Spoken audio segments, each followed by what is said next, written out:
Ang pangalan po ng karinderya ninyo noon ay Mojamitos. Mohamitos. Mojamitos. Yes. Ganun palang pronunciation. Sino po si Mojamito at ano yung naging parte niya sa buhay ninyo? Ex ko. Ano pong naisip niyo? Ba't yung pinangalan yung business niyo sa ex? Kasi siya yung unang isa sa mga tao nag-post sa akin na mag-business ka kasi businessman siya. So wala po bang regret? Wala, not at all. Thankful. Siyempre kakainin ko dahil sinagot niyo. Oo. Kakamayin ko na, wag na tayo mag-fast Naman. forward. Oo. Minus the amoy. Sarap. Oh my God, ang sarap sa kanin. Sarap. Okay. Okay, next. Pili na Next. po kayo ng susunod. 1, 2, 3. Ito na. Ayan. Medyo social yung amoy. Ay! Buro! Ay, buro! Totoo ba na nabiktima po kayo ng catfish? Or yung tao na nagpapanggap na karelasyon nyo sa pamamagitan lang ng text o chat pero hindi pala siya talaga yun? Ganun. Oh. Yung catfish, totoo? Ito pala sagot, di ba? Oo. Ano nangyari?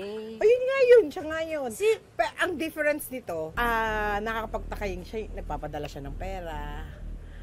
He loves my son, he gives money. Tinulungan pa nga kayo dun sa pagiging business-minded Weird, nyo. pero hindi ko siya nakita. Never niyo siya nakita. So, Tama. text or I call hear. lang po kayo. Oo. So, naririnig niyo yung boses niya, ganyan. Oo. Pero hindi kayo nagbi-video call. Hindi. Hindi pa po ba uso? Hindi pa uso that time. Grabe. Pero consider that catfish ba yun? I guess, ghosting. Bigla lang siyang nawala. Dapat uuwi na siya. Eto na, pumunta pa ako sa airport. Oh my gosh. Oo. Magkikita po dapat kayo. Susundin mo na ko siya. O tapos, Walang dumating. kailangan ko titikman. Titulungan kita dyan. Kasi Sige po. mahilig ako sa buro. Cheers Ito po pala tayo ay dyan. burong isda. Cheers! Isa. Ayan! Ito. Check nyo nga. May panis.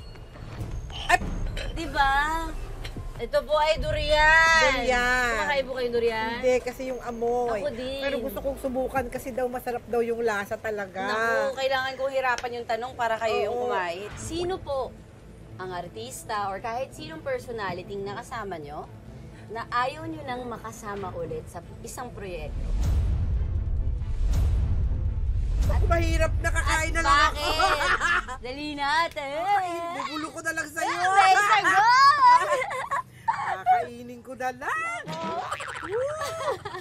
Sige na, i-blip po namin yung pangalan. Wala.